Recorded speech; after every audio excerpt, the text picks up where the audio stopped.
Bad news.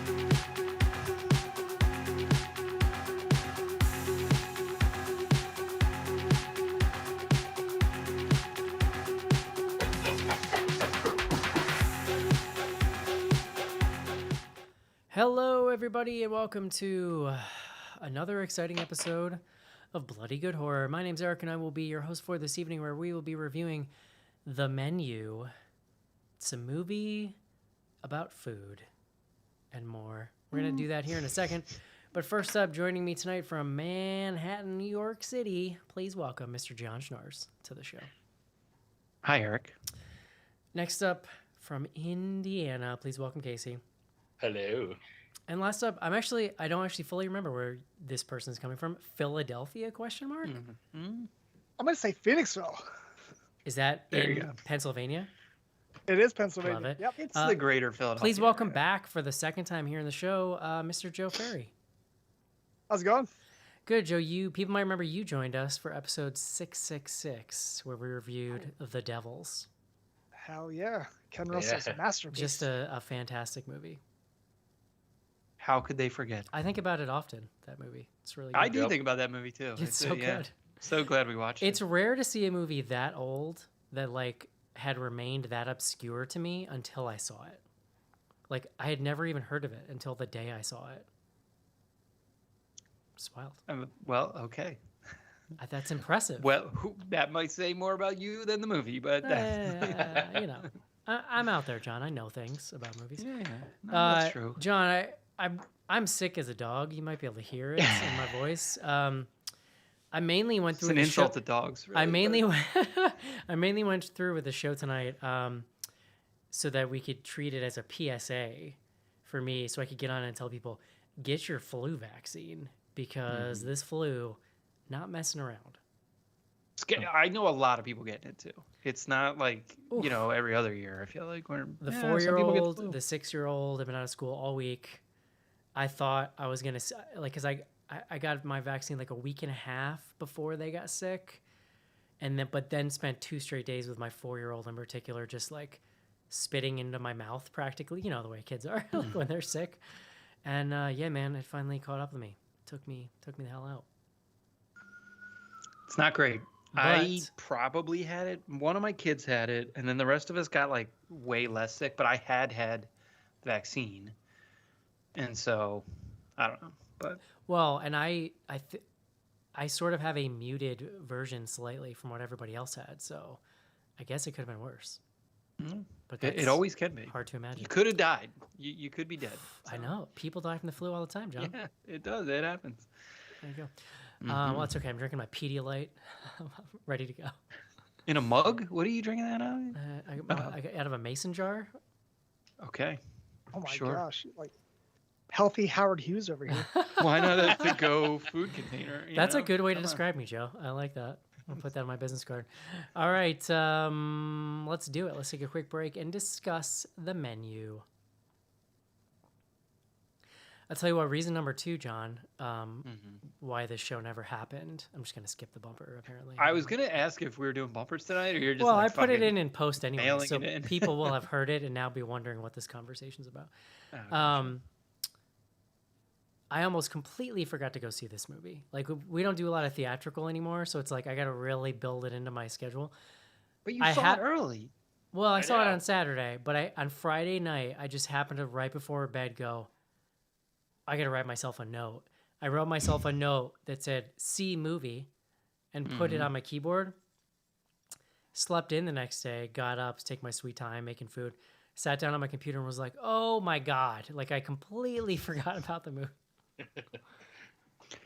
But I think I told you guys I saw this Wednesday afternoon because I didn't have to work, and it was delightful. This was the Wednesday before Thanksgiving, so it's been a week. I mean, this is as long as I've gone between watching a movie and then having to do the show. I guess we'll see how it goes. Kicking his feet up there in the theater.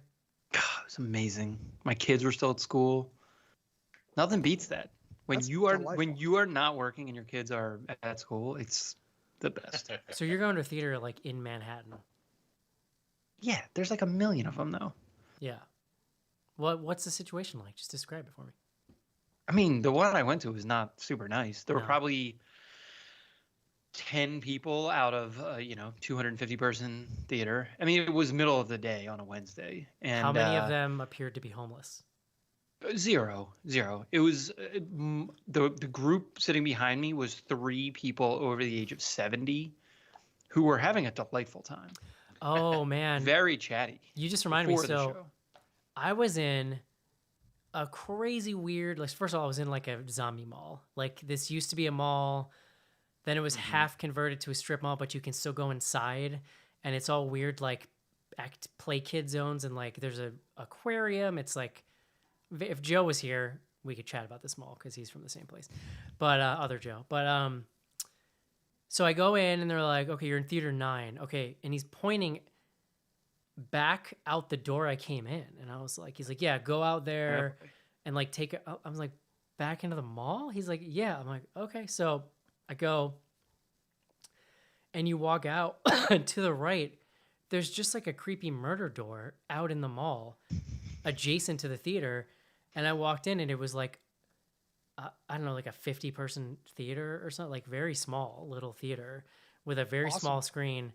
Yeah, it ended up being fine, but no stadium seating. So that's only going to work for me if it's not full, because like people can't sit in front of me, or I can't see. It doesn't work for me. But there was like an older family, I guess, like a couple people in their like 40s or 50s, and then a woman in her 70s behind me, and that was kind of it. And the movie, I'll save my review, but the movie finished, and I hear the old lady, well, that's an hour and a half of my life I'll never get back. Oh. And I wanted to be like, first of all, lady, that was like an hour 55, so you lost more time than you thought. But yeah, that was my experience. Yeah. I'll tell you what I do like about this theater, though, is I bought with Fandango, and they still gave me a printed ticket for my collection. You're like one of the 10 people remaining that wants to print it. Well, except for the last like couple of years with Fandango, I have I've said this on the show before, but I have every movie ticket going back to, I think it's, which Batman had Arnold Schwarzenegger in it, which was at 95. The fourth one. Yeah, so I have Batman and every Robin. hundreds Yes, of there you movie go. tickets going back to the mid 90s until this stretch the last couple of years where I started using Fandango. So I might have to keep going to the zombie theater to keep getting them. What do you do with them? They're largely just in a box. I've had dreams of like displaying them, but I don't know. I like keeping them. Makes me feel good. You strike me as a collector, Joe. You don't understand that instinct to... For movie tickets, not necessarily. No. I mean, you're recording right now in the basement room of a creepy collector, so like I would expect Very you to true. understand this. My Elvira vial Look, right here. Don't try to Listen, convince anybody you're not a creep. All right? Occasionally, like when I'm not saying that. occasionally when I'm moving or like cleaning or something, I'll bust them out. It's really fucking cool to be like, oh, here's my ticket from Scream 2 in like 1998 or something, and then it's a good memory. I like it. And I have a terrible memory, so 90% of those movies, I don't remember seeing them until I see the ticket. You're like, did I see that movie? And then you have to pull out your box and you start flipping through the thing. Hold on a second. Let me flip I signed through. up for whatever it's called, the AMC A-list. Not the paid version, but just like the one where you get points and then like occasionally they give you free things. Uh-huh. I used to have it when I was in like high school, and now I have it again. It's like a I don't know, an old jacket you find. Well, that's just like still got it. That's just a member card thing. Right? Yeah. Gotcha. I'll probably at some point, if we start going enough, I would upgrade to like, you get like a little extra pat on the bottom when you get in there. I don't know, but so. Well, yeah. Schnars, that's been theater talk here in BGH. It's been a while, since you've been back in. I figured it was due. It's true. Please bring us the word of the day.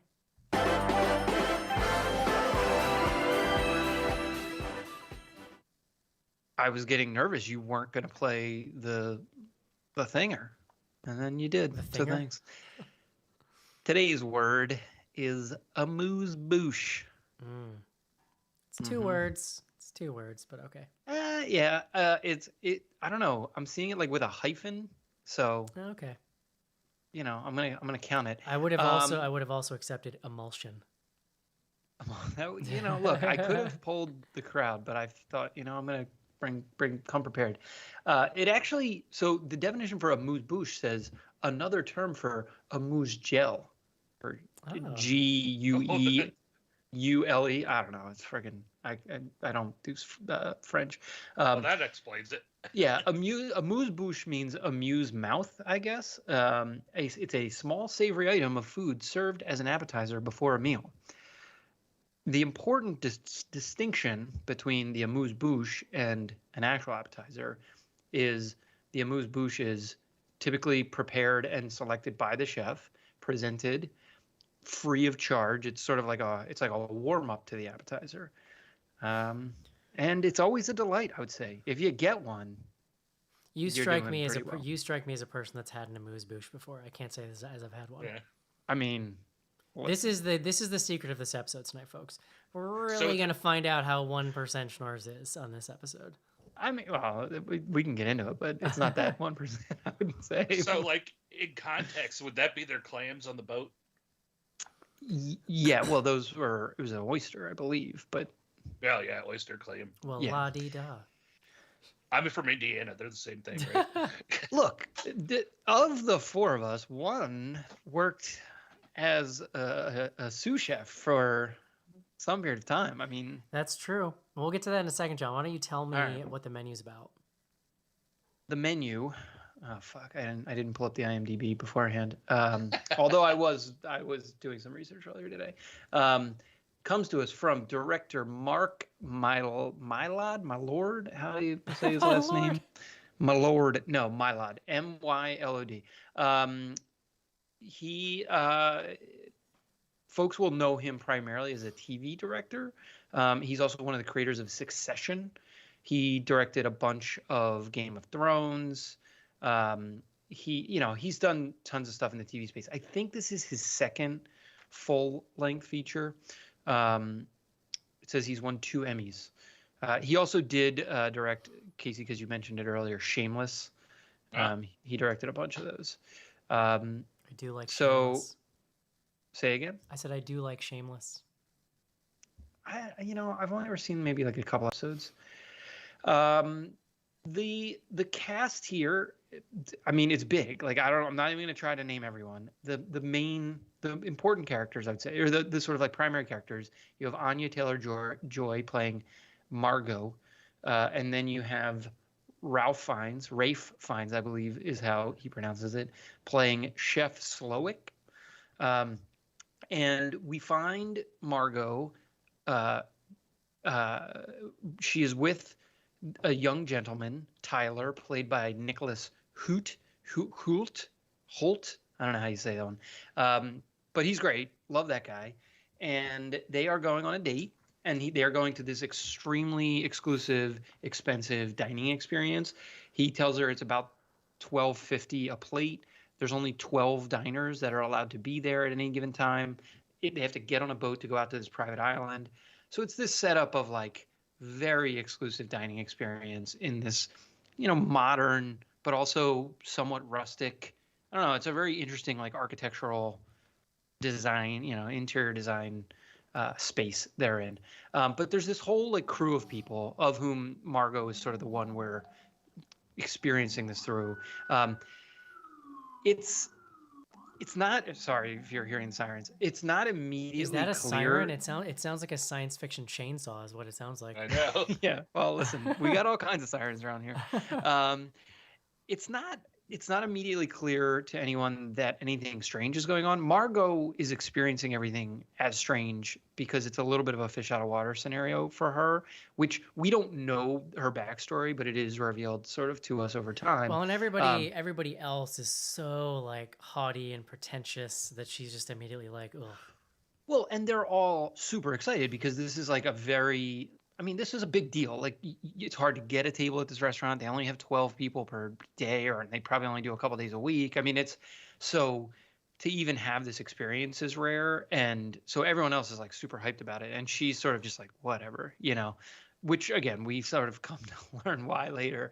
I'm trying to remember. I mean, you all saw this in some cases very recently. So Yes. I can't remember exactly who the first person to die is, but eventually it starts to the relationship between the diners and the chef I think and the first thing that happens is the older white dude gets his finger cut off. Isn't that the first like? No, it's Okay. the sous chef. I thought the sous chef that came out. Yeah, maybe to you're right. The introduce sous mess. chef, the sous chef suicide. Yeah, Yeah, maybe I you're think right. he was first. Okay. Well, in any event, I mean, it is there is becoming like this increasingly tense relationship between the chef and the staff and then the diners. The chef before each service, before each meal, or not meal, but dish, comes out and sort of like does like a little story. That's like his thing. And like the first one is fairly straightforward, and then it's like the second one is like a little like, what is he talking about? And then the third one, it starts to get increasingly to the point where he comes out and he introduces the mess, at which point one of the sous chefs comes out, puts a gun in his mouth, and pulls the trigger. And that just like obviously sent, Sort of, this but point, it's still like. But then he's like, "Oh, it's all part of the show," and everybody just convinces. That's a part of the humor that we can really dig into is like the way these people are repeatedly, some of them even to a crazy degree, able to convince themselves like it's fine, everything's fine. Yeah. Well, he's known as a showman. There's almost like, to your point, nothing that would surprise them, is what it seems. And so, yeah, they justify a lot. And then eventually like nastier and nastier things begin to happen. And yeah, let's just cover it as we go. Love it. All right. As our guest, Mr. Joe, what'd you think? I loved it. I had PTSD a little bit going into it, of just being a little worried, considering all of my time living in a kitchen and everything that comes with that. And also, I have So you had were enough you were a sous chef yes. for how long? And I thought you actually lived in a kitchen, like there was like a bed in like an old apartment that. I've slept in the basement of said restaurant more than one night. Yes. Was Wild. it a Philly restaurant? Like, is it something I would have heard of? No, it was actually in Westchester, High Street Cafe, little Cajun Creole place.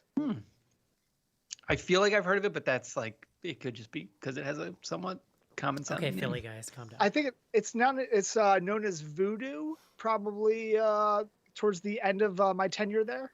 Okay. But when I got in, it was High Street Cafe.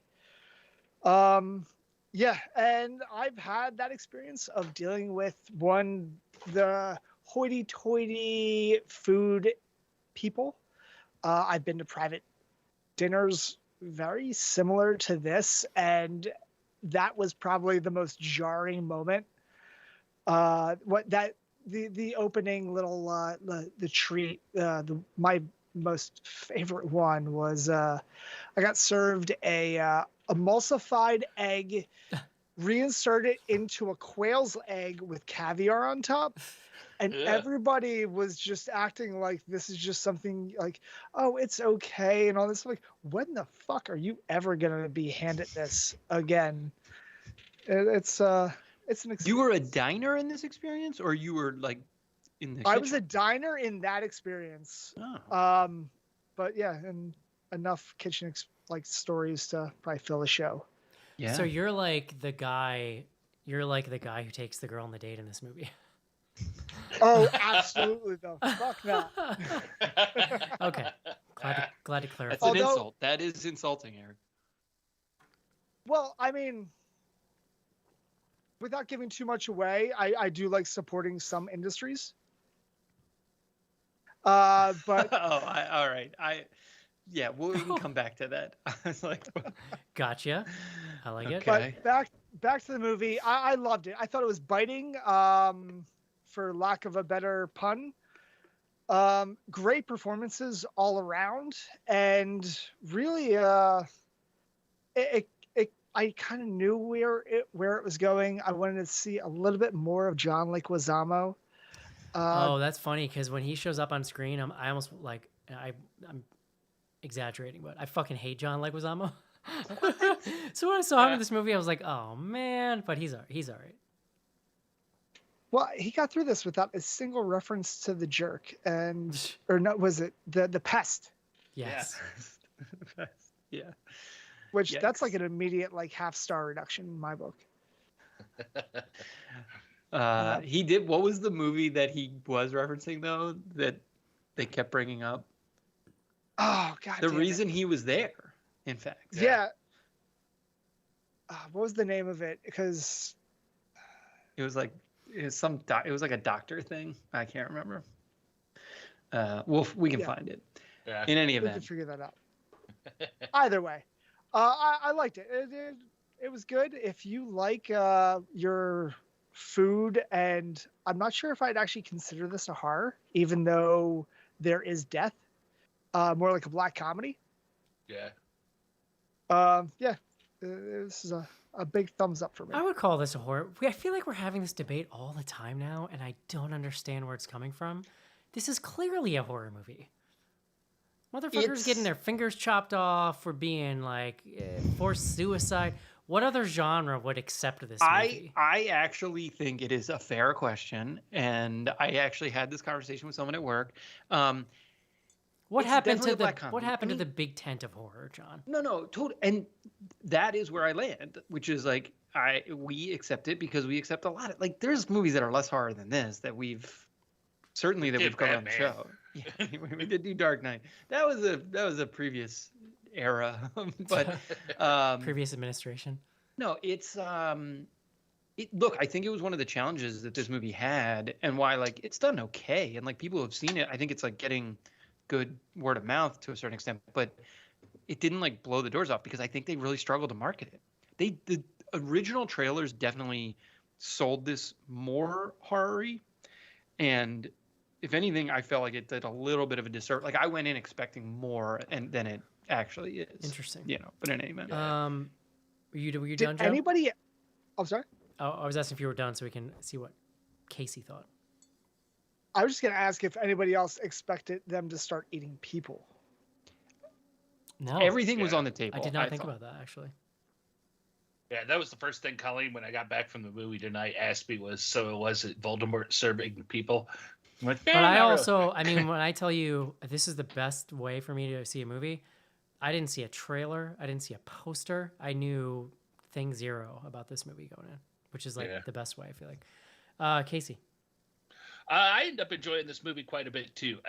There were aspects of it that I was not sure about coming out of the movie, but after going through the email chains from earlier today and noticing, and when Schnars pointed out Mark Mylod and his connection to Succession, it all clicked into place for me. It's like, oh, okay, I get exactly what they're going for once you realize it was Succession, because I've watched enough of that. It's a funny movie, really. It's a black comedy.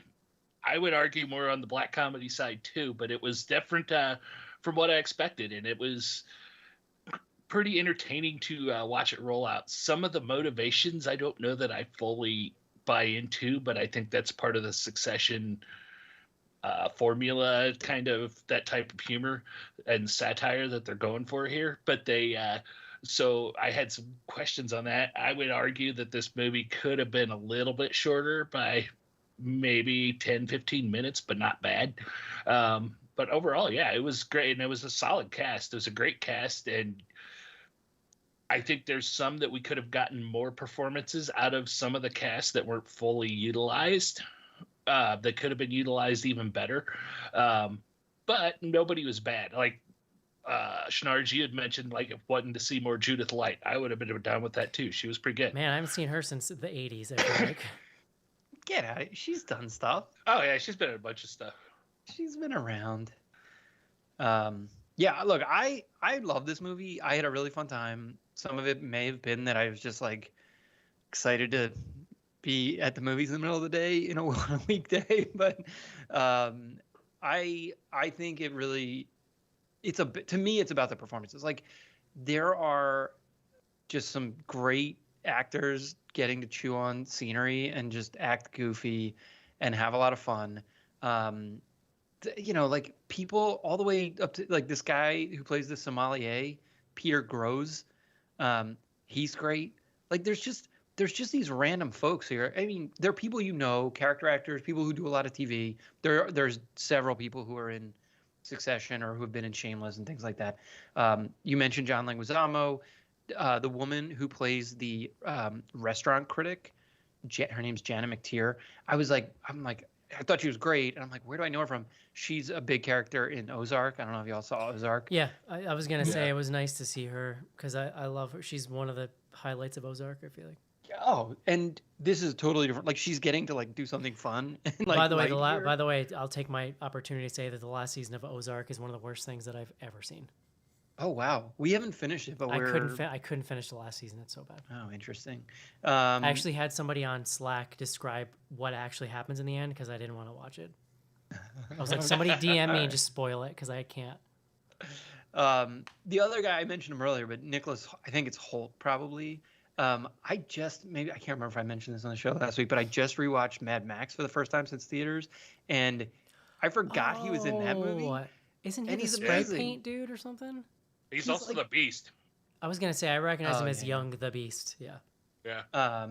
But yeah, he's. Young I Kelsey love that Grammer. guy. He was in Jack and the Beanstalk, like that, or Jack the Giant Slayer. I can't remember what it was. I saw that on TV And one time. Skins. Oh, Skins. okay. Yeah. In any event, like I mean, Ray Fiennes is incredible. This is like, Yeah. in some ways, like the ideal role for him. Have you, Suzanne, my wife, just showed me, I guess during the like media tour that he was doing for this, he did a bit on some late night show where he was reading Real Housewives. He was like reenacting Real Housewives monologues. He's just the best. Like he just does fun shit. He's clearly having a great time. The role is like pretty demented. I mean, to the point where like it's not at the end. I'm like, I don't 100% know that this all like hangs together, but I mean, but it's so right. Like you could, it's such a borderline, or not even borderline, like campy role, but it's just Yeah. all intensity from him. But it comes off as so funny. Like it's a really funny movie. well, exactly. I'm totally agree. I guess like if I had one or two pieces of criticism, and one I can go into later because it's probably less important. To me, I felt like there was a little bit of a lack of tension that comes out of mostly the screenwriting and the way that they kind of he basically explains what's happening fairly early in the film, and so a lot of the tension then is just like, is Anya Taylor-Joy going to survive or See, not? that's really interesting. Yeah. Yeah. Well.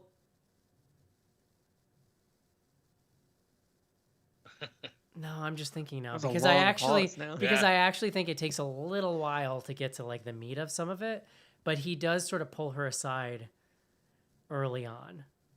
Well, I had similar problems with some of that too, but they threw in a one-liner from Ray Fiennes there towards the end as things start getting chaotic that kind of answered my same questions. Like, he told you early on what's going on here and whatnot. I'm sitting there watching this movie. It's like, why is everybody going on with it? And then there's a one-off line later where he's like, you guys didn't even try to do anything.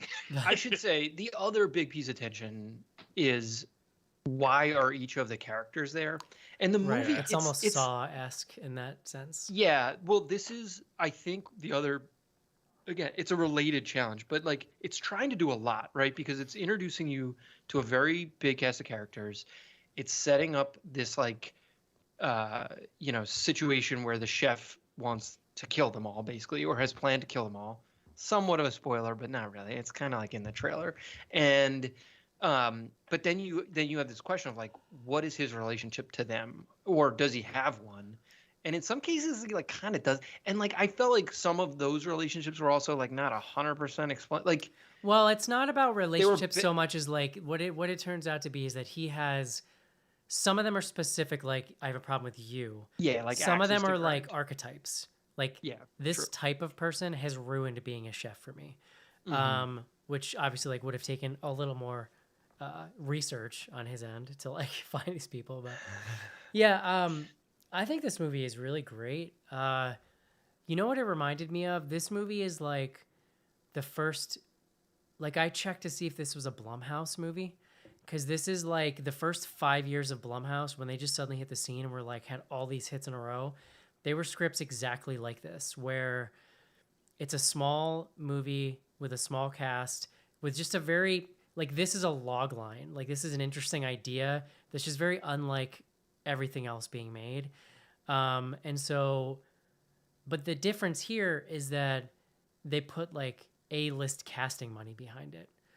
It's not that small a cast either. Like there are Well, a yeah, lot yeah. of Well, but I mean, people who there's have not. speaking It's not like roles. there's a ton of extras and set pieces. Like 90% of the movie is one room. You know what I mean? Yeah, totally. That's true. But they spend that extra money to get like a Ray Fiennes, is it Anya or Anya. Anya Yeah. Taylor-Joy? By the way, that room was very nice. Like that was like, Yeah. I mean, maybe that's like an existing restaurant they found, but it's really and there's a bunch of other like kind of character reactors. I feel like where specifically getting Ray Fiennes for this movie just brings the whole thing together. My favorite character is actually Sleeper. My favorite character is the hostess. Yeah. Her like thinly veiled contempt for everyone in the room is so amazing, and the way she just like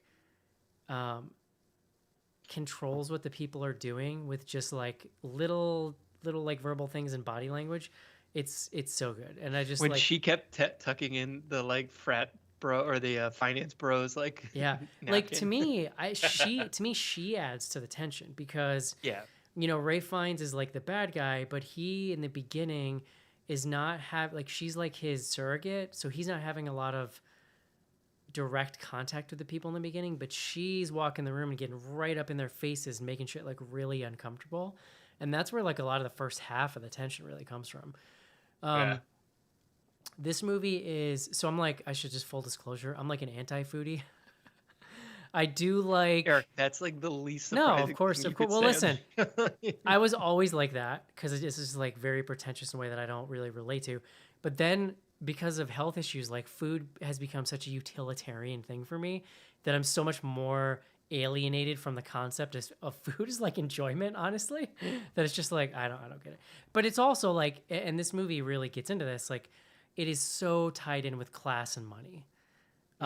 Which for me, just, you know, I mean, you know, John, that pings a lot of other things for me that get me upset.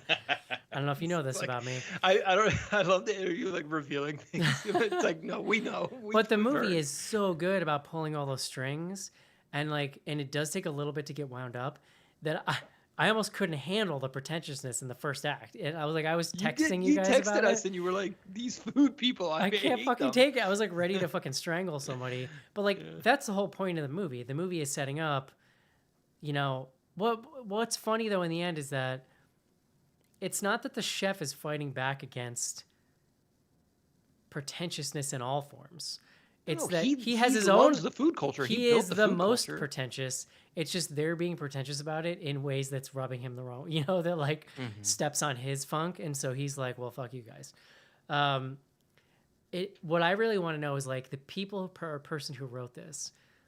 Are they like Joe? Were they a sous chef? Were they like a real chef at some point? Were they like a food like which archetype in this movie was this person? Because they clearly had a lot of firsthand experience in this world and have a lot of strong thoughts about these archetypes, right? Because that's where a script like this comes from. But I just wondered like where was the perspective on this? You know, it's really gory. I don't know if it's gory. Like, it's really bloody. There's some like pretty violent scenes. It's extremely funny.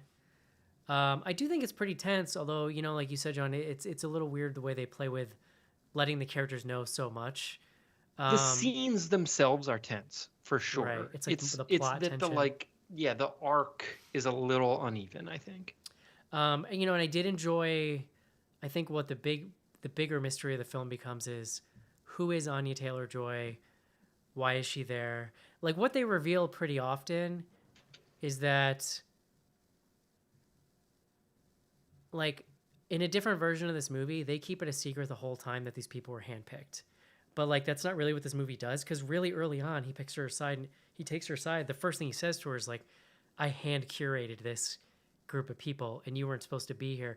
So when he's saying to her, you're not supposed to be here, it's mostly that he's just like, I don't know if you're a person I need revenge on. It's really all he means. You know, like he's got a weird code of ethics with it, sort of.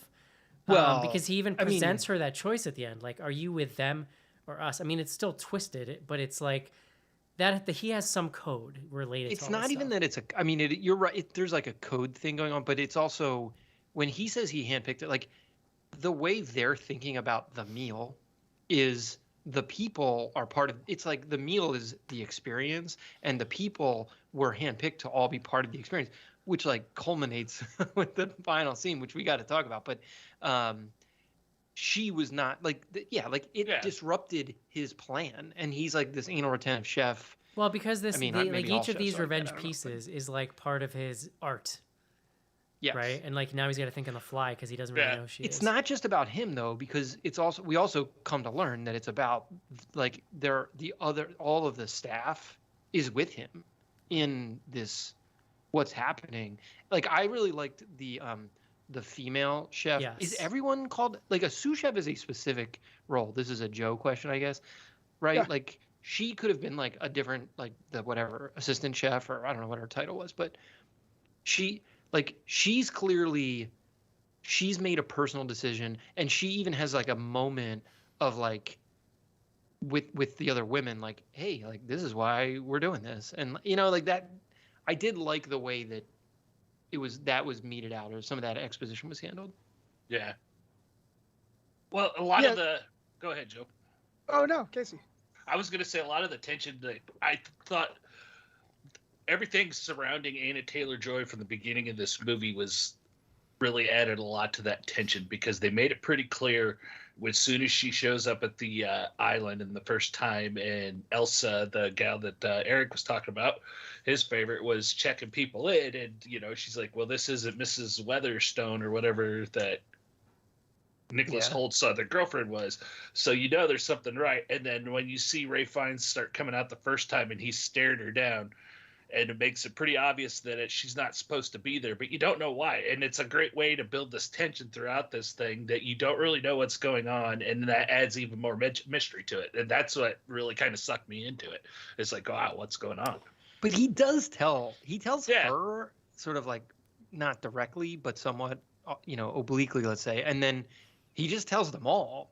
Right. With still like a whole, Hour I don't know, it's like mid third act as opposed to Joe. like You look pregnant in thought over there. Oh no, I'm just smiling, thinking about all the moments of the idea. A chef loves to control. Every executive chef I've worked with, it's the kitchen is theirs and it's their domain. Bourdain always says it best that a good kitchen staff is a pirate crew. And it is people that can work would never be able to work outside the bounds in normal society. Interesting. That somehow their qualities all work perfectly when placed in this specific circumstance, but you need a person at the helm.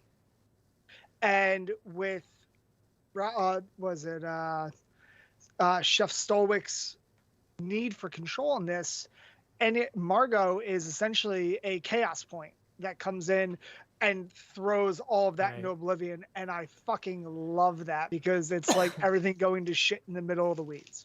Joe, what do you think the percentage of head chefs are that are narcissists? I'm gonna guess extremely high. I'd probably say like 80. Right. And that's probably like lowball it. Right. Mm-hmm. Yeah. They're high functioning narcissists. They found the thing. They found the thing that they can do and be they can function in society whether or not it's high or low, I guess. Yeah, it's interesting. So at some point, what they reveal about Anya Taylor-Joy is that she is a lady of the night. She's a call girl. She's not she's a sex you're worker. making yeah. What's the difference? I don't know, lady of the night is it's a turn of phrase, John. Okay, relax. But what's weird though is I feel like the movie is cheating a little bit on. So like, given that she's a professional, like it feels to me like she wouldn't care that she was there as a replacement date for somebody else.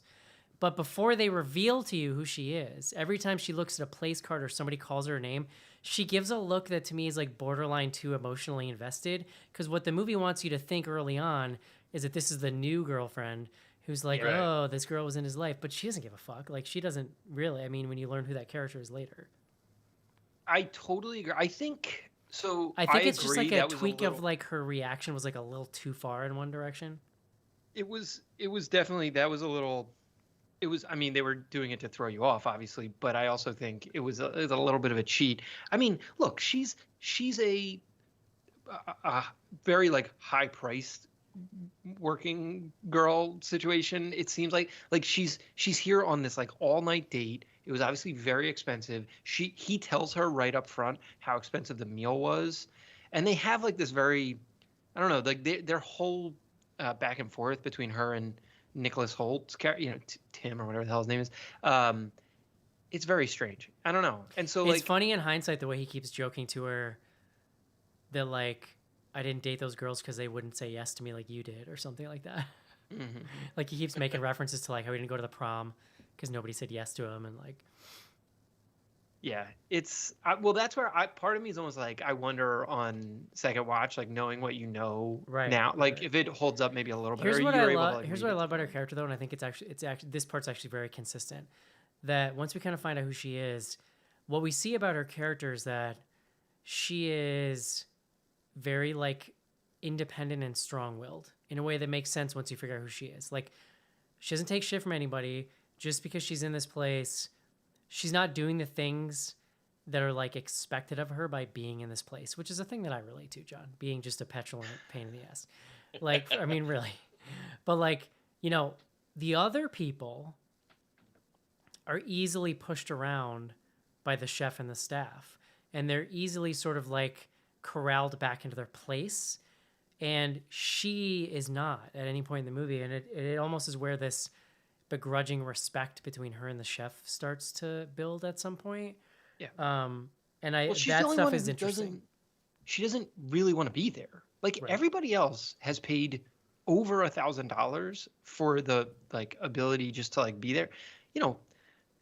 That's a lot of money for a meal. Like, and Oh, yeah. and I mean, even super rich people, I think, recognize like, all right, like this is a real experience, like, and which is what gives the chef as much power as he has. It's why when we were talking about earlier, they're willing to sort of say like, oh, this is part of the show. Like, don't even when things like start to get really crazy. But yeah, I mean, so she is like she is independent, and like she definitely has, there's a streak. Her her character is consistent in that way that you're talking about, but it's also like she's not supposed to be there. She didn't want to be there. Like Right. she's there working, And she's dressed in like the perfect way to kind of exemplify that, right? Everybody else there is in like perfect costume for their character, and she comes in and it's like the black boots with a almost elegant dinner dress where it almost clashes but still kind of works. And then when you realize kind of the role she's playing, which to counterpoint your entire perception of her behavior in the first act, maybe he paid for the full girlfriend experience. Right. I don't fucking know. Yeah. Yeah, I thought it all worked really well together. Joe, Well, tell me so- what you know about the girlfriend experience. I know Steven Soderbergh Yeah. made a movie. Can we talk about the Nicholas Hoult character, Tyler? I kept one come. Which one is that? Is that Kelsey He's the Grammer one that Jr.? she's there with, right? So this was like the one thing that was like a little confusing to me was the fact that the chef. And this is very spoilery. Like this is like a fairly big reveal, so like we should just lay down blanket spoiler warning because I do want to talk about the ending of the movie. To me, though, the exchange between the two of them is like a bigger spoiler than the end of the movie. Like what's going to happen at the end, at some level before the end happens. This thing with him, where so the chef explains to him something along the lines of, or tells to him in front of Margot, you knew what was going to happen. Like, we had been, communicating. I told you that we were doing this very exclusive experience that was going to end with everyone dying. And you still came. And you brought Margot even after the girlfriend broke up with him. and that that then leads to some Margot and Tyler stuff. But like, I don't know, like what the hell was going? What is Tyler's deal? I guess is the question. Is he such a fanboy that he's like, I want to be part of this like final experience? I mean, is that what we were supposed to take Yes. away? Yeah, well, Rafe tells him at one point he's the type. He's like, you know what the Paco jet is, and you know what all these tools are and whatnot. And he basically said you took the magic out of our art because of people like him. I guess my question is like, is he really suicidal? Like, do we really believe that he's like suicidal? No, it's like almost it's almost like he's so desperate to be a part of it that he's willing to die to be. I mean, like, yeah, that's the point at which the black comedy definitely like, you're in an absurd universe where this guy's willing to die. It's also like, if you think of Judith Light or even even if he had brought his original girlfriend, like they didn't do anything. Yeah. You know what I mean? Well, They're we don't like know. innocents. The original girlfriend might have been as much of a... Okay, but Judith Light, like she's there because her husband is there. I mean, well, no, I mean, he does kind of talk about how they're rich and they've been there so many times and like they don't even appreciate it. Yeah, like she can't... Yeah, she's that the one scene she was says, like, really funny. cod. Yeah, and then it was like a different kind of fish. That was so good. Yeah. Yeah. She's like, say cod. How they... it was another white fish. So then with Tyler... because this is the other thing. He like then has this this scene where he tells Tyler to go cook. In my mind, that's like one of the better when you talk about black comedy. Yeah, really, really well done. But then he says something to Tyler, which is not. They don't let us hear, and then Tyler goes and kills himself. So presumably, he like so. Emasculated is probably not the right word. He like so broke him down emotionally. Because if you believe that Tyler was there to die because he knew everyone was going to die, but then the chef's like, sorry, you're such a pathetic piece of shit, like you don't even get to participate in the like grand gunal, how the hell do you say that word? Jonas, I don't know. All I can think of is Robert Goulet. I'm sorry. Oh, all right, fair enough.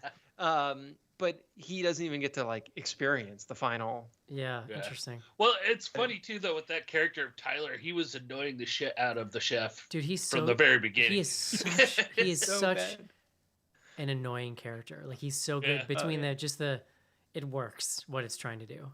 Yeah, he's really good. And like when he came in, I was rolling when after we have this sequence where he makes all the male guests take off and try and escape, and they send the staff after him. And Tyler comes back afterwards, and his first reaction was nothing to do with we've been chased all over the island. He was jealous because the women got something else. He's like, "What'd you get?" And he was grabbing everything off the table. Oh man! Well, I loved when he didn't run, and he was just like, "No, you do." Like, yeah, you do. The best was the end of the dude chase where the one guy is in the chicken coop and it's not even like a big deal when he just opens a little window and he's like, here, you get this because you were the last one to get caught. I think it was the egg, Joe, that you were talking about. Yeah. Right. It was an egg dish, yes. The quail egg with the other emulsified egg inside it or whatever. I love the small detail when Tyler has to cook his meal, which he picks leeks, shallots, and lamb. And as soon as he drops the butter on the pan, you can tell that the pan's been too hot and been on the flame for too long because it starts spinning. And you know whatever you put in there is immediately going to start burning. It's like, oh, you fucking rookie. That is, but it's cool to hear because, like, I have cooked. My wife cooks a lot. Like, I am like, but everything I know about like high-end kitchen work is like from TV. So that's like a real detail. I mean, Eric, you mentioned, I was looking at the writers. They're both mostly like late night TV folks. Like one of them was on Seth Meyers' show for like 7 years or something.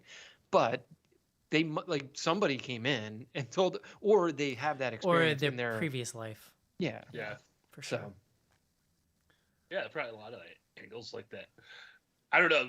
The more we talk about it, that Tyler character cracks me up more than anything. Because there was even like that scene when they were supposed to be running for their lives, and you found him trying to peek in the windows because he was so jealous of what it was, but yet he was so incompetent at the same time. Well, and the reveal does square some of the stuff with his character because early on, when people start like dying and getting maimed, like some of the people are freaking out but then convincing themselves it's okay.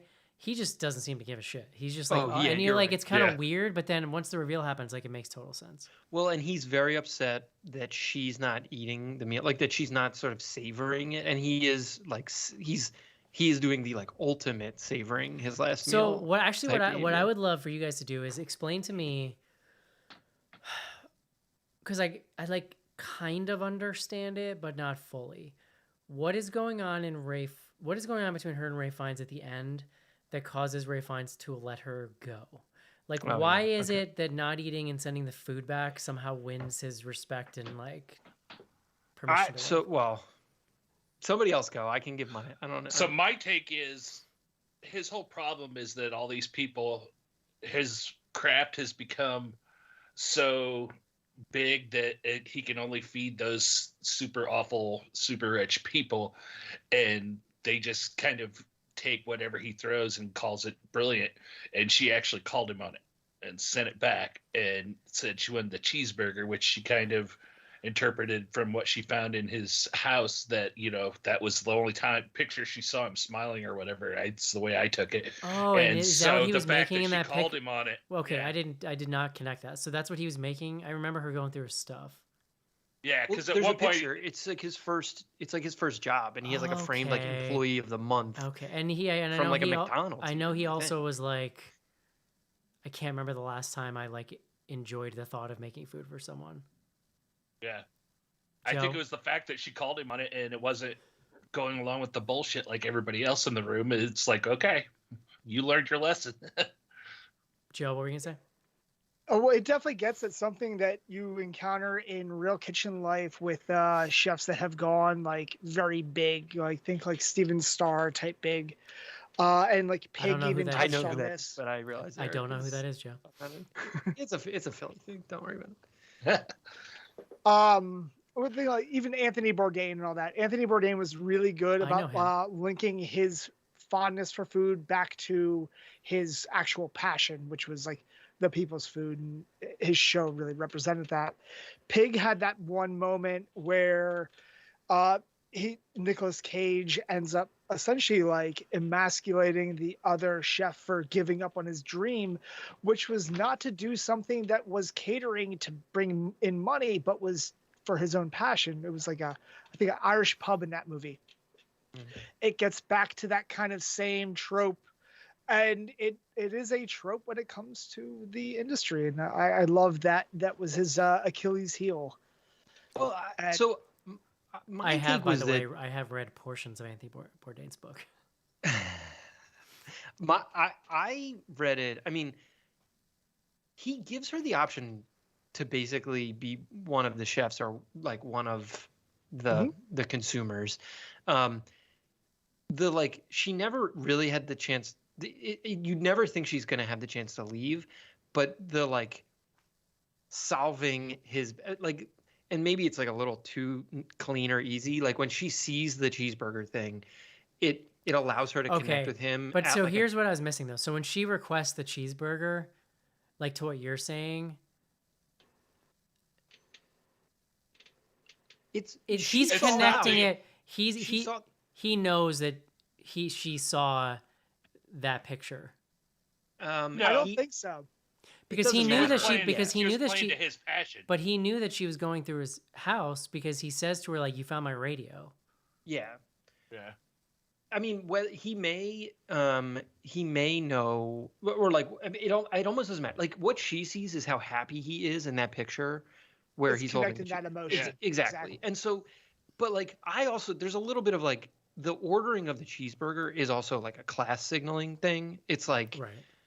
You know, I don't want this bullshit that you're making. Like I loved the reverence that the other chefs had sitting around watching him make the burger, like in a circle. That was really good. That burger looks so fucking good too. Did. Like, yeah, oh it did. God. But I think it love was a cheeseburger. But like, because he's mad at these people that want shit like the foam and the emulsions and stuff like that. And she asked him to make real food, which is where his passion was. Yeah. Well, and the taking it to go. At least my read on that was just like. That was like, okay, offensive. Can I leave now? Yeah. Oh, interesting. Yeah, okay. Yeah. I just thought that was a cherry on top of like insulting him. Yeah. No, I thought for sure that there would be more. There would be some kind of pursuit out of that after that, like you were saying, Schnars, and she asked him, can I get it to go?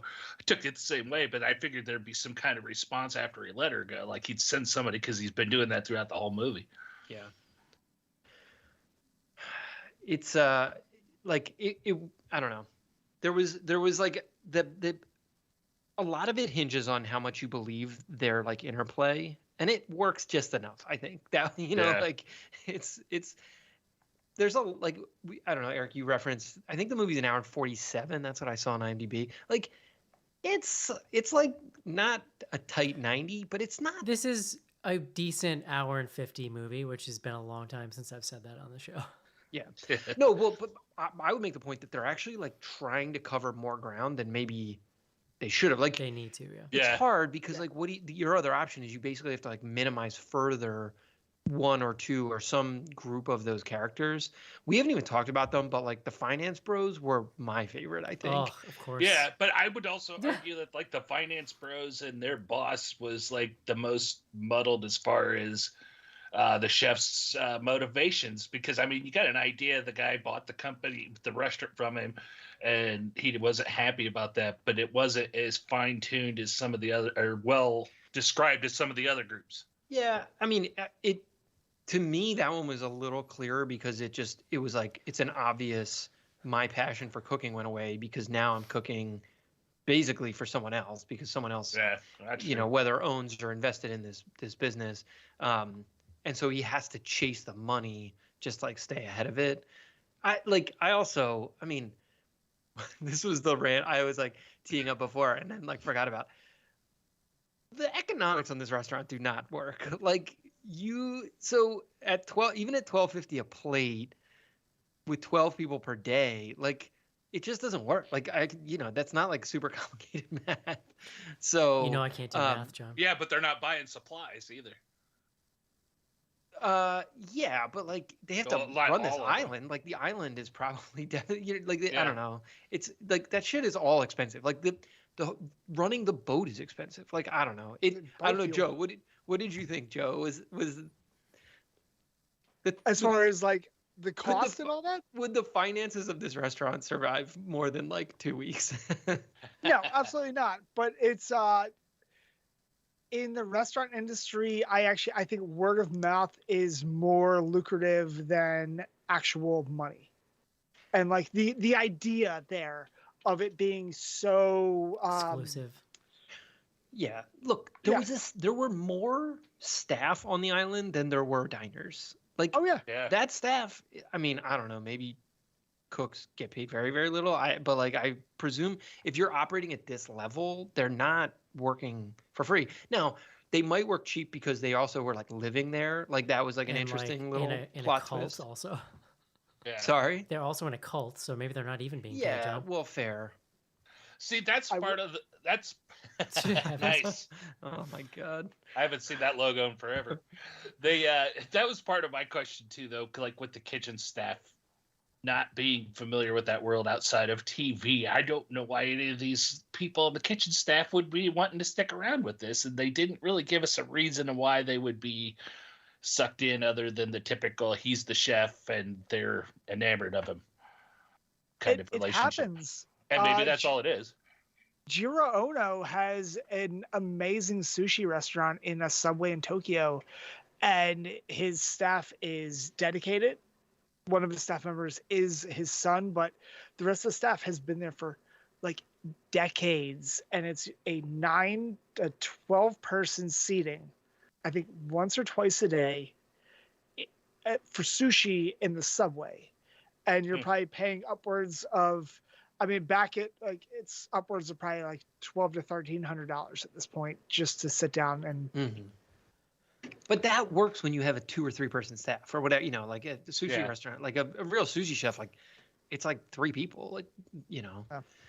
But I don't know, whatever. We don't have, and like these finance guys, like, I mean, you could make the case Oh, they're that, so obnoxious. I couldn't deal with it. well, and like the venture capital angel investor or whatever, I think he called him an angel investor because then obviously there's like the angel moment, but he you could make the case, sort of to Joe's point, that like it was never meant to be a like lucrative financial business. It was meant to be like a status business. The way that he dies, the whole like the theatricality of the way that he dies is Amazing. so good. It's really good. Yeah. He just like gestures to the ocean, and the guy's just being like lowered down. So all right, I don't know. Do it. If there's other stuff about the movie, we can do it. I wanted to ask Joe another food question. But... Go ahead. Well, you referenced this meal that you ate before. I'm actually curious. What's your, if you had to pick one dining experience? Ooh, in my personal life? Yeah. I mean, or work related, I guess, if you were. Shit. Funny enough, street food in Jamaica was just the goddamn best.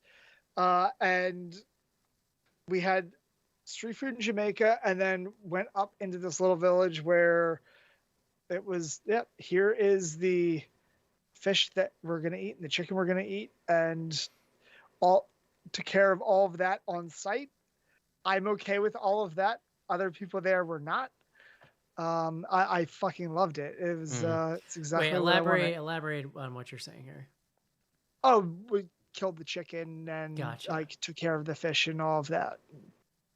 It was I don't know, that was it's hard to put into words, which is a terrible thing for a podcast. Have right? you killed a chicken, Joe? Have I killed a chicken? Yes.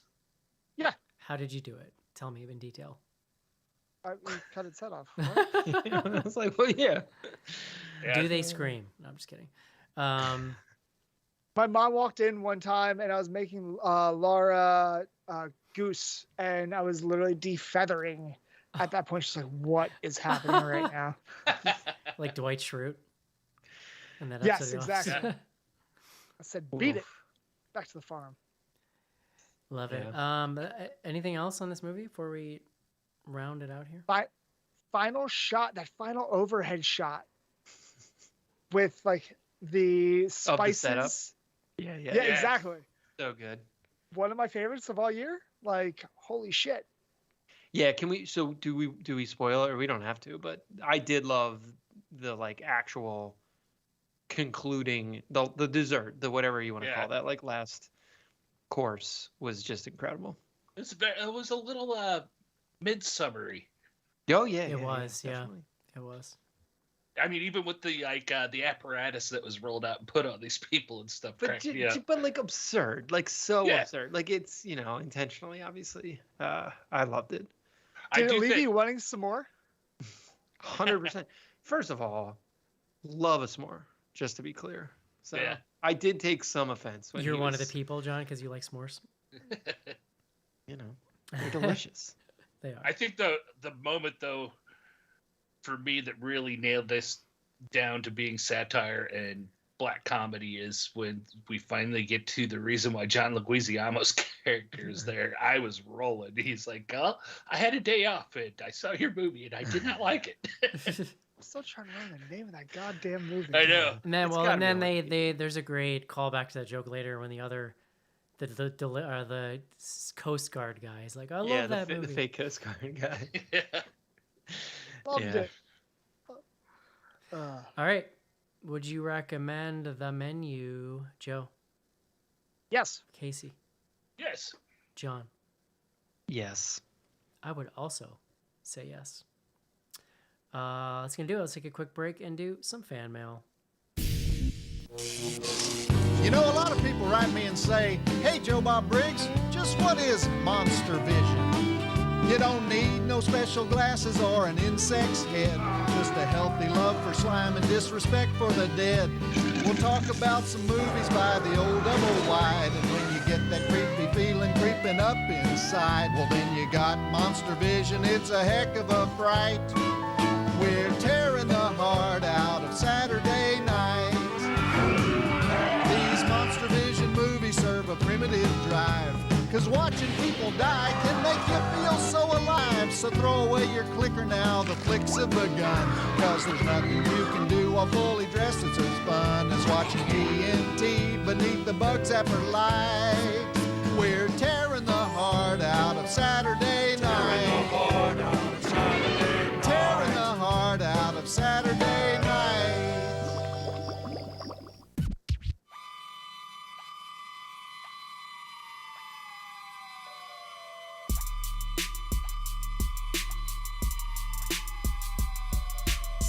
Hey, I'm Joe Bob Briggs, and you're listening to the Bloody Good Horror Podcast.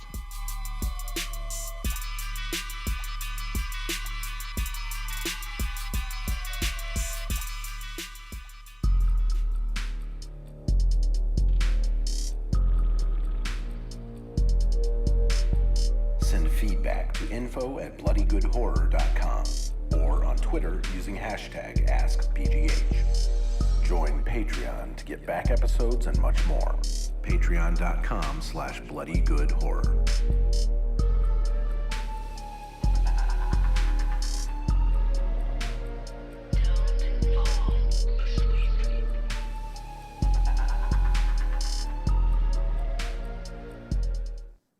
And we're back. I had an epiphany recently about that Joe Bob promo. I've been going back and watching those old Monster Vision episodes I've been talking about. First of all, I know I've been saying this on the show. The shit he says on those old Monster Vision, I won't even repeat it on air. Like, it's so bad. Like, the people who get upset about the shit he says on, like, The Last Drive-In have clearly never gone back and watched these old episodes. Because, like, man, it was a different time.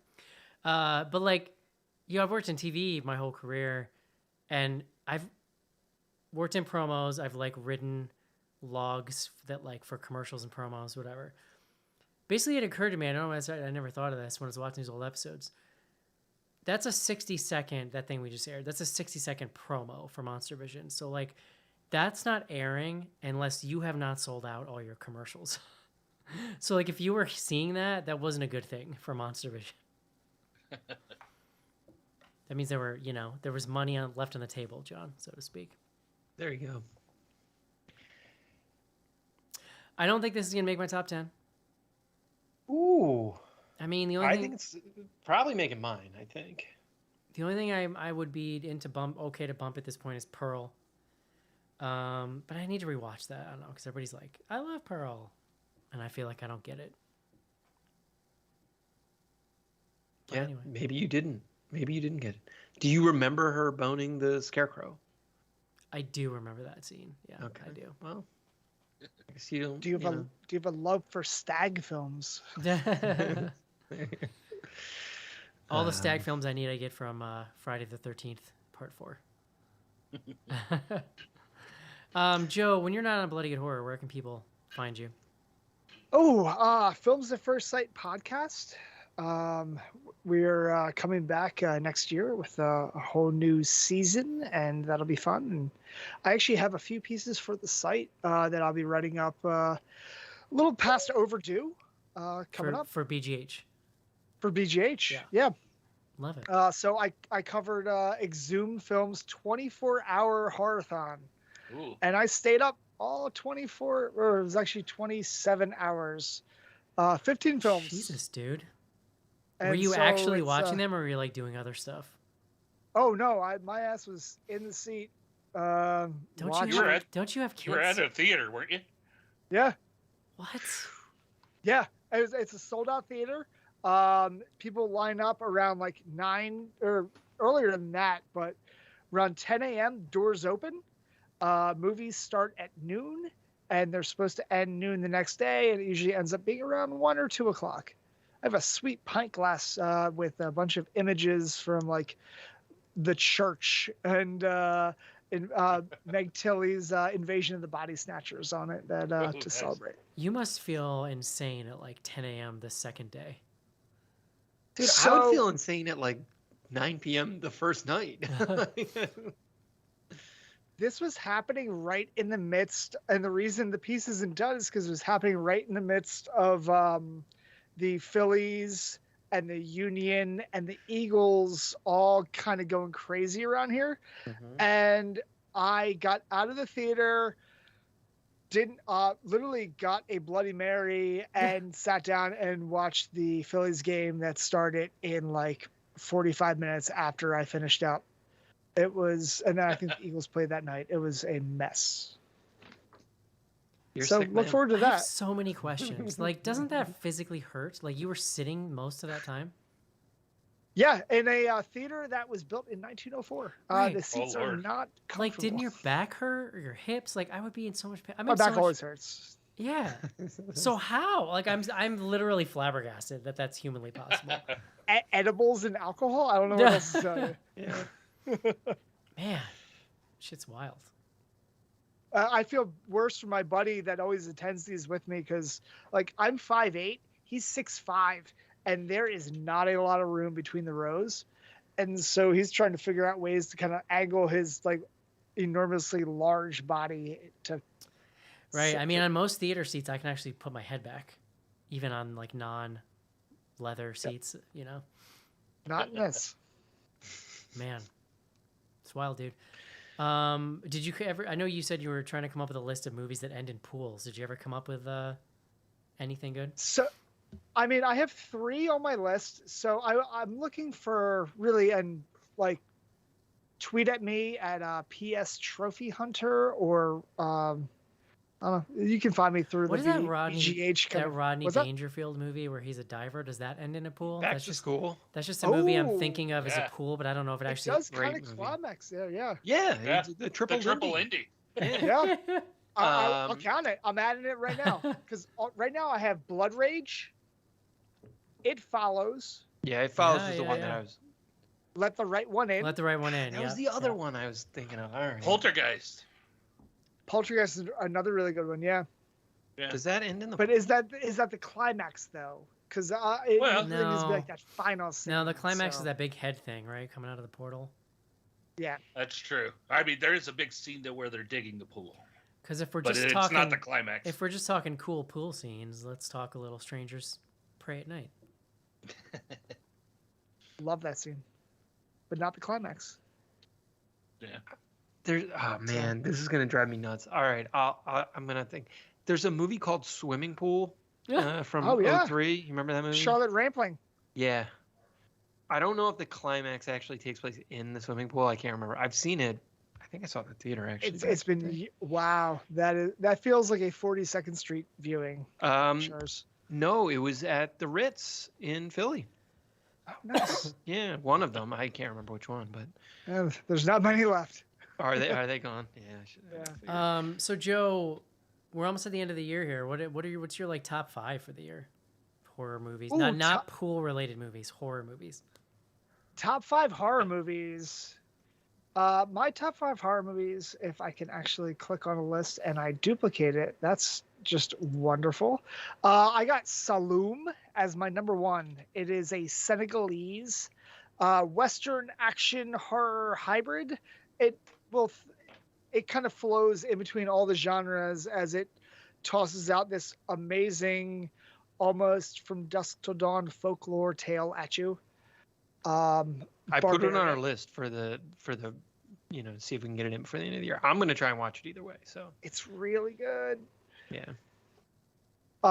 Barbarian is up there for me. Mm-hmm.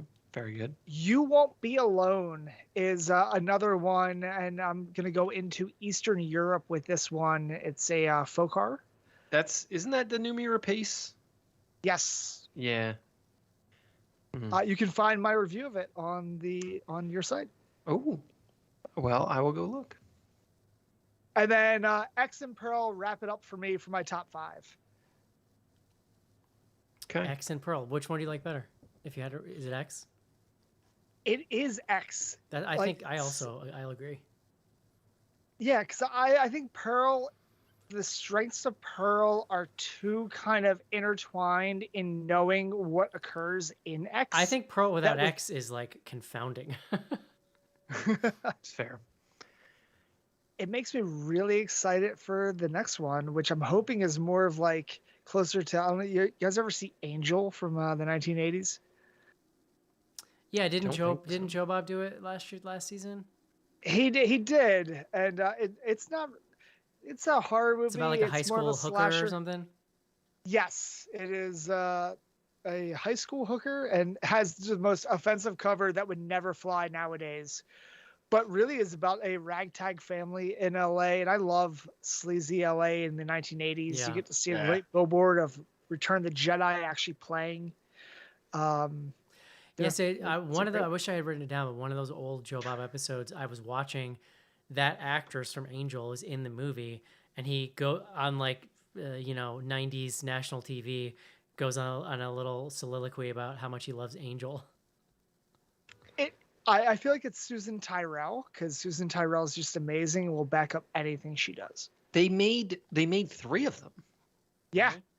So the second one, Avenging Angel, solid. The third one, not so great. It's usually the case, I feel like. They lost you on the Yeah. Fair enough. Okay. I don't know. I don't think nothing will ever top The Baby on The Last Drive-In for me. That was one of I've never heard of this Just- Angel movie. This looks wild the though. The Baby is just a monumental piece of cinema that, like, yeah. Yeah, Angel's pretty good. I've seen it a couple times. I thought about the baby a lot during Barbarian. Interesting. Yeah. There's some DNA there. Casey, what do we got on Twitter tonight? On Twitter, we got a couple questions tonight. We've got our hashtag AskBGH. Send us questions. We'll answer. First up, we have one from M in Portland. Is there an era or period of time you'd like to see more of in horror? What prompted me to ask is I watched The Headhunter and thought we need more horror set in the Middle Ages. Westerns, too, like Bone Tomahawk. I love Western horror. I think I've discussed this on the show previously. Not that into it. Middle Ages horror, also very, very cool. I think the hard part is the genre mechanics get a little clunky. Like, you start adding like too much stuff in. I mean, what the hell was the movie we were talking about earlier that we all watched together? 666. That's like genre. That's like period. The horror. Devils. Yeah, The Devils. Yeah, sorry. 666. There's a movie called Black Death. Have you guys seen this with Sean Bean? Yeah. Yep. I thought that was pretty good. It's like, I don't know. I mean, I can't remember. I saw it with other Joe at a preview screening, and I remember walking out and being like, that was way better than I was expecting. It's like Middle Ages horror, Black Death horror. Yeah, I think there's some good things you could explain. You could, especially in like medieval times, there's some good monster stuff you could explore there fairly easily and still stick to the tropes, I think. I want somebody to make, if they're going to make a Friday the 13th sequel, I want somebody to make one like you're just picking up a 1988 and making another one exactly like that. Like, that's pretty much all I want from those movies.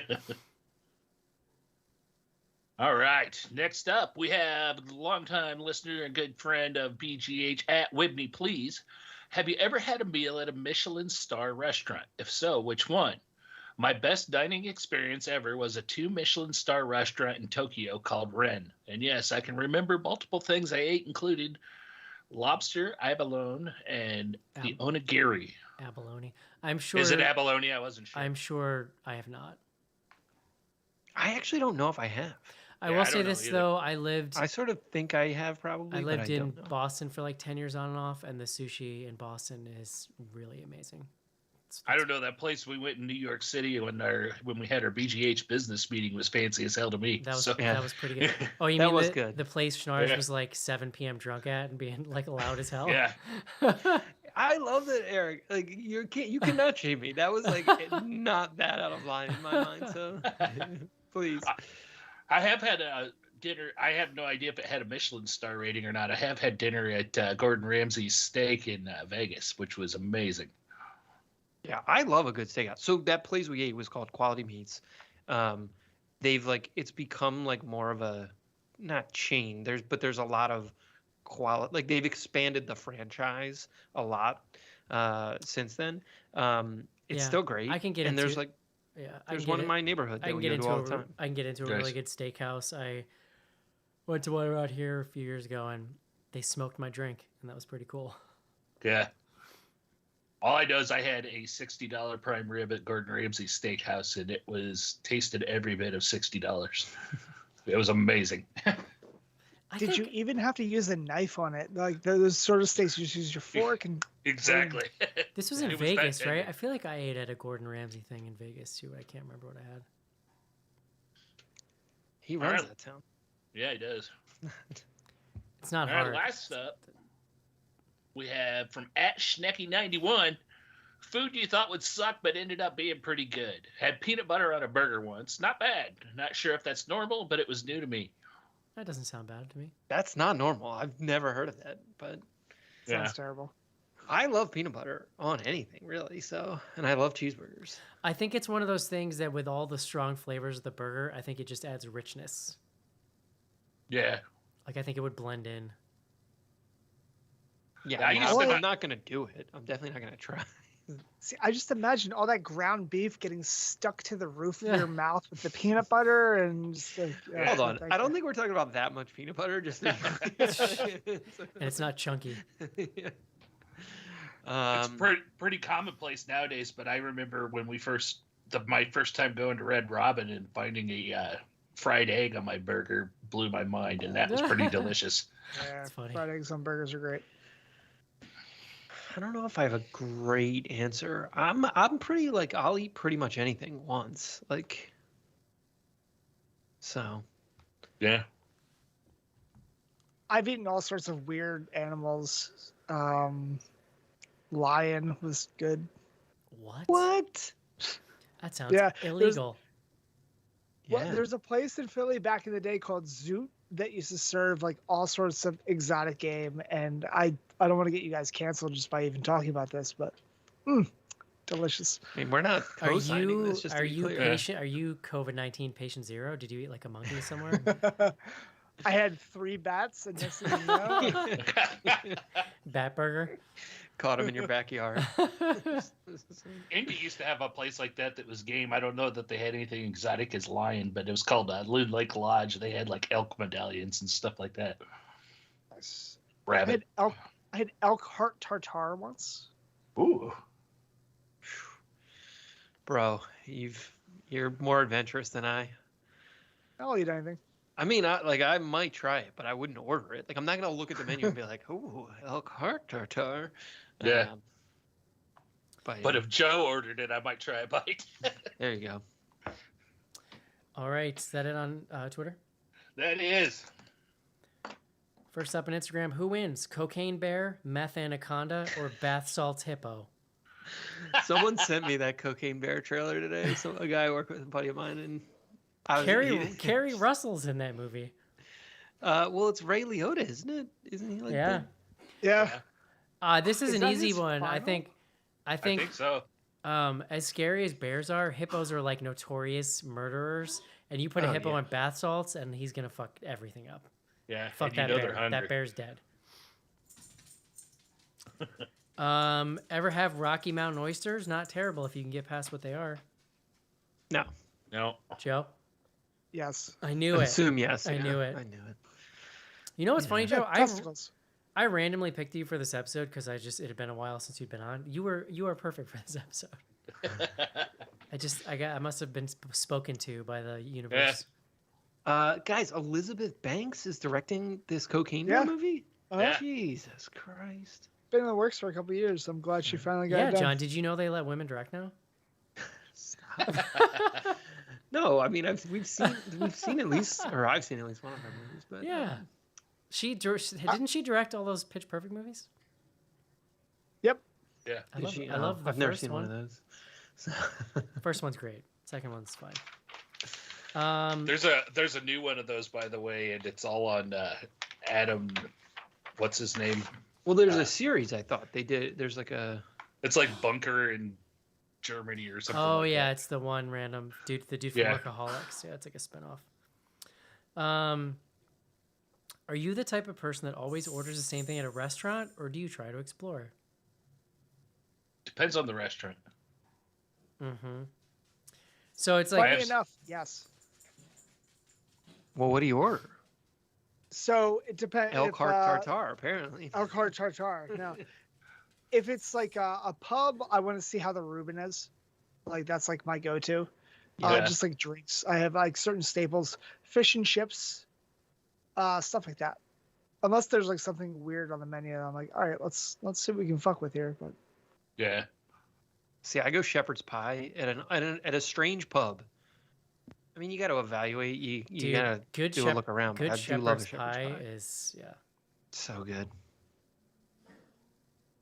love it. Schnars, if you're ever out this way, come by the Whip down Dude. southeast Chester County. Shepherd's pie Yeah. is the fucking best. We're not. I was there. You know, I was in Delco for Thanksgiving. Not so far. Nice. What I will say is I trust my instinct. I look at a menu and the first thing I think of, that's what I order. It's just a lesson I learned because anytime I ever second guess myself and I'm like, oh, maybe I'll get this, that was always the wrong choice. So like that's always my advice. Just go with the first thing. Yeah, it depends on the restaurant. We've got a restaurant that we used to go to over by work called Fat Dan's, and go to Fat Dan's. They've got great food, but I'm gonna get the chicken wings at Fat Dan's because they sell these amazing smoked, real fat chicken wings, and that's what I'm going to Fat Dan's for. So. Good old Fat Dan's. What's the most pretentious meal you've ever had?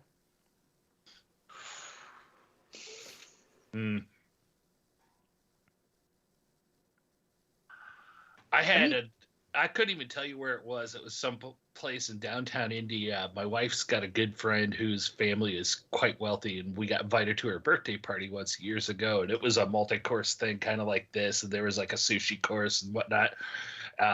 I don't really remember a whole lot of it. It wasn't terrible, but it was definitely a new experience for me.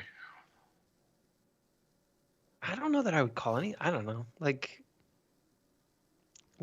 Suzanne and I like don't go out to eat ever anymore. I mean, we Yeah, have 3 same. children. Like that, we can't afford that. But before we had kids, we used to do like, you know, we like for someone's birthday, you would do like a big meal. Forget affording it. It's not enjoyable to go out to meals Oh, with see, kids. no, And yeah, like, well, no. I know people like coworkers, whatever. Like I see them, they're all the time going out to restaurants with their little kids. I'm like, what bath salts are you on that this is fun to you? We will take our kids out to a meal, but like you go early, you go to a place where it's like they can break a plate and you're not gonna feel bad. No, I mean like we used to go, like we live in New York City, like there's very good restaurants, and we would like go to nice restaurants. You know, like some of them are more pretentious than others, but like usually they're. You good. have like, no, yeah. Here's the thing, John. I love you. Your pretentious scale is broken. You live in like I don't trust that you would know. But like my point is like why? Like when was the like, last if you're time gonna you live were in New York? When was the last time and you were you're in a not gonna- Chili's, John? Oh, I mean, not that long ago. Like within the last 5 years, I'm sure. Okay, I like it. What's your Chili's order? Like typically, I'm gonna go like a chicken fingers in that situation. Yeah. They make a good. Last time I was at a Chili's, I mean, it was years ago, but I got a patty melt. It's real good. Okay. I love their boneless buffalo wings. Yeah. Okay. There you go. Like I said chicken fingers. Like yeah, boneless buffalo sounds perfect. Didn't the Chili's chicken fingers used to come with corn on the cob? That was my favorite part. Yes. Wasn't We Chili's? never had, there wasn't a Chili's- Chili's growing up. Isn't near me. Chili's a place that invented the like? Here's a skillet of melted cheese that you just dip bread into. Yeah. Yeah. Also amazing. Or like refried beans. Fantastic. All right. A lot of these are kind of repeats. Here's the last question of the evening. What dish can you make better than a restaurant can? I have an answer for this. It is scrambled eggs. Because every diner in America overcooks their eggs. Every single one of them does not know how to make eggs. I'm on egg TikTok, John. Like, I because feel TikTok like knows I like most- eggs. And people like to post their videos with like, here's my breakfast sandwich hack. Every single one of them is cooking their eggs way too long. They're like rubber by the time they're done. But I would say most breakfast foods are like equally good at home as in a restaurant. Like I don't know. It's not that Some, hard. I mean, if you're having like I don't know. There's some extravagant breakfast that I would not make at home, but just because I don't want to clean it up. I But don't that's know my about answer. I don't know about restaurants, but I've been told by my family that I make better potato soup than my mom. Potato soup. Yeah. You show her. What is there Yeah. like some bacon in that? Oh no, you do. I do shredded hash browns in a crock pot, and then you mix in your other stuff, and then in the last hour, you chop up kielbasa and throw it in there. Oh, Yeah. sounds hearty. Yeah, it's pretty good. What about you, Joe? I can make you some wings that will like the when you bite into them, like the crispness that it will make, it will like send off like an audio flare if you had a microphone around. Ooh. I make really, really good wings. Yummy.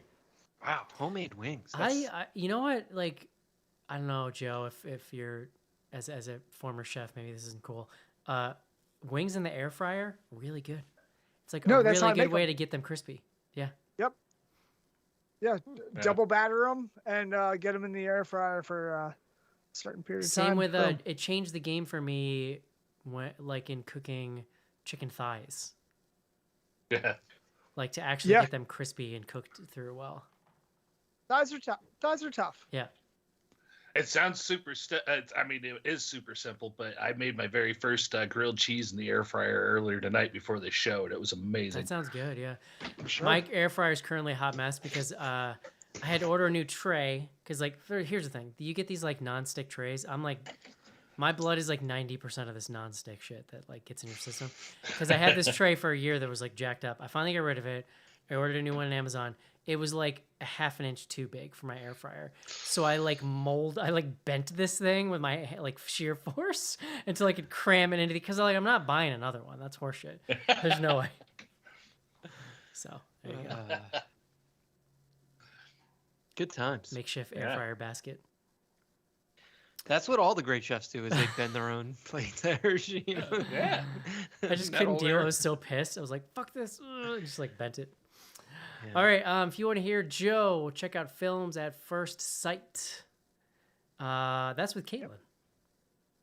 It is, yeah. Caitlin and Graham. We have another new cast member, and so it's the three of us really kind of exploring our first-time views of films, all sorts of genres. Love it.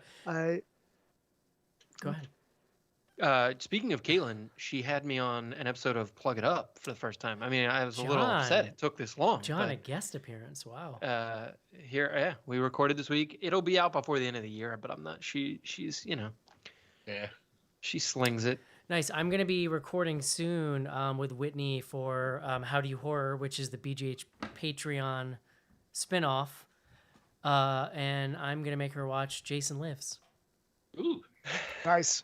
And then she's going to quiz me on it. So I myself will be joining the dads over at Dads from the Crypt next in January to discuss one of the episodes from Guillermo del Toro's Cabinet of Curiosities. very nice. Yeah. Okay. All right. Well, did we decide what we're coming back with next week? Speak no evil. There you go. It was recommended Good to luck. us. Good luck. I should probably wait till I'm All not. right. So should I wait till I'm not sick anymore to watch it? Is what I'm hearing. It's, make sure you have good vibes. Okay. And can afford to have them ruined. Yeah. It's on Shudder, right, Joe? Yes. Okay. Great. All right. Don't forget to check us out. Patreon.com/bloodygoodhorror. Get a live stream of the show. Get the Patreon feed. Get Slack. Back episodes. It's everything you need. And thank you for joining us. We will talk to you next week. See you. Bye. Bye-bye.